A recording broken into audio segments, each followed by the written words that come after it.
उम्मीद करते हैं आप अच्छे होंगे। आप अंग्रेजी भाषा सीख रहे होंगे। चलें आज बात करते हैं फ्यूचर परफेक्ट टेंस को लेकर के।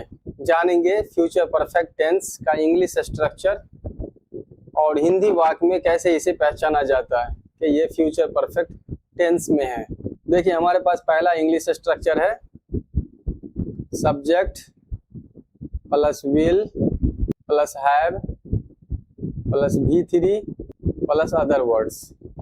ये मिल करके फ्यूचर परफेक्ट टेंस का इंग्लिश स्ट्रक्चर बना है। ये पॉजिटिव है, पॉजिटिव इंग्लिश स्ट्रक्चर है।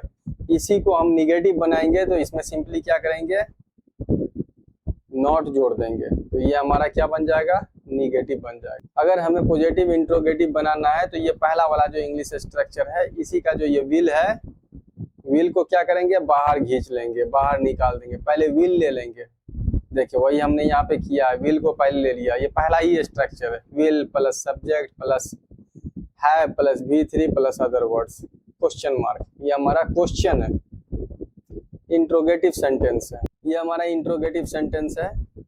इसी को हमें इसी वाले सेंटेंस में अगर हम नॉट लगा देते तो हमारा क्या बन जाएगा, negative interrogative.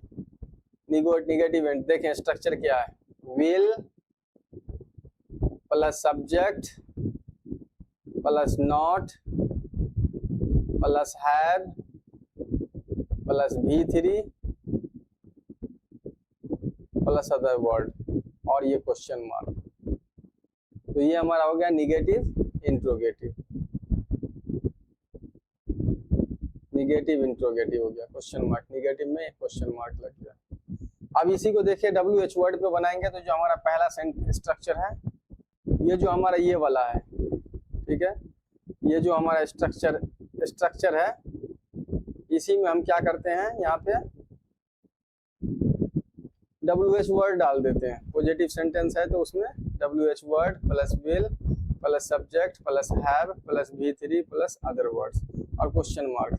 WH word question बन जाता है। WH वर्ड मैंने लास्ट वीडियो में बताया था, ये हमारा होता है what, why, where, when, how, how much, how many, how far. ये सब सारे WH वर्ड हैं, और भी हैं, उनको लगा करके WH वर्ड सेंटेंस बनाते हैं। अब देखें हिंदी में पहचान, इंग्लिश का पहचान आपको आ गया। पहले क्या रहेगा आपका, subject plus will plus have plus V3। ये हमारा बेसिक इंग्लिश स्ट्रक्चर है फ्यूचर परफेक्ट टेंस का। अब हिंदी में उसका पहचान देख, हिंदी में होगा ई होगी, चुके होंगे, चुका होगा, ए होंगे, चुके होंगे, चुका होगा, चुकी होगी, चुके होंगे, चुकी होगी। ये सब सारे हिंदी सेंटेंस हैं, हिंदी वाक्य हैं। अगर इस तरह का रहता है तो उसे समझेंगे फ्यूचर परफेक्ट टेंस।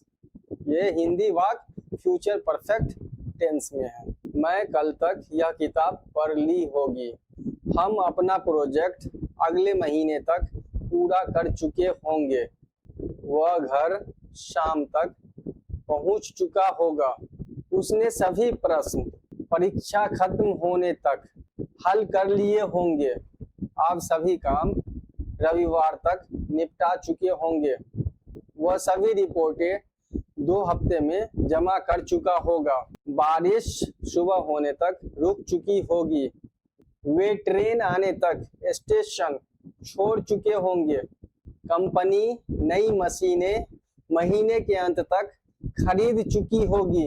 अब देखिए English sentences future perfect tense में, I will have finished reading this book by tomorrow, मैं कल तक इस किताब को पढ़कर खत्म कर चुका होगा, we will have completed our project by next month, हम लोग अगले महीने तक अपने प्रोजेक्ट को खत्म कर चुके होंगे, he will have reached home by evening, वह शाम तक घर पहुंच चुका होगा, he will have solved all the questions by the end of the exam, वह एग्जाम खत्म होने तक सभी प्रश्नों को हल कर चुका होगा। You will have finished all the work by Sunday. आप रविवार तक सभी कामों को खत्म कर चुके होंगे। He will have submitted all the reports within 2 weeks. वह 2 हफ्ते में सभी रिपोर्टों को जमा कर चुका होगा। The rain will have stopped by morning. बारिश सुबह तक रुक चुकी होगी। They will have left the station by the time the train comes. वे लोग ट्रेन के आने तक स्टेशन छोड़ चुके होंगे। The company will have bought the new machines by the end of the month. अब देखते हैं कुछ इंग्लिश सेंटेंसेस को। एक ही तरह के इंग्लिश सेंटेंस हैं लेकिन वे डिफरेंट पैटर्न पे हैं। देखिए one by one. Sita will have cooked food by the evening. Sita शाम तक खाना पका चुकी होगी। Sita will not have cooked food by the evening. Sita शाम तक खाना नहीं पका चुकी होगी। Will Sita have cooked food by the evening. क्या सीता शाम तक खाना पका चुकी होगी।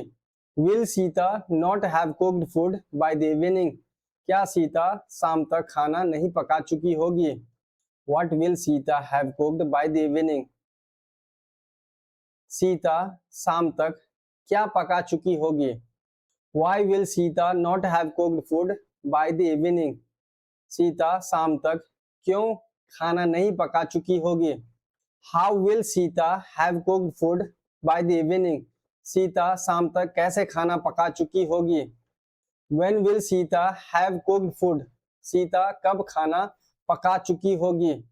How long will Sita have cooked food? Sita कितनी देर तक खाना पका चुकी होगी। Where will Sita have cooked food by the evening? Sita शाम तक कहाँ खाना पका चुकी होगी। How much will Sita have cooked food by the evening? Sita शाम तक कितना खाना पका चुकी होगी। Who will have cooked food by the evening? शाम तक कौन खाना पका चुका होगा। शाम तक कौन खाना पका चुकी होगी। With whom will Sita have cooked food by the evening? Sita शाम तक किसके साथ खाना पका चुकी होगी। ये सब सारे फ्यूचर परफेक्ट टेंस हैं। आपको मैंने बताया इसका इंग्लिश स्ट्रक्चर, इसका हिंदी सेंटेंस में पहचान, हिंदी वाक्य में पहचान और बहुत सारे एग्जाम्पल सेंटेंसेस से बताने का कोशिश किया। अगर आपको यह वीडियो अच्छा लगा प्लीज लाइक करें। अगर अब तक आपने मेरे चैनल को सब्सक्राइब नहीं किया प्लीज सब्सक्राइब करें जिससे कि आपको टाइम टू टाइम नोटिफिकेशन जाएगा। इस वीडियो को ज्यादा से ज्यादा लोगों में शेयर करें जिससे कि इसका उन्हें भी लाभ होगा। अगर आपको अब भी फ्यूचर परफेक्ट टेंस में डाउट है प्लीज कमेंट सेक्शन में लिखें। मैं कोशिश करूंगा फिर वीडियो बनाकर आपको समझाने का। Thank you. Happy study.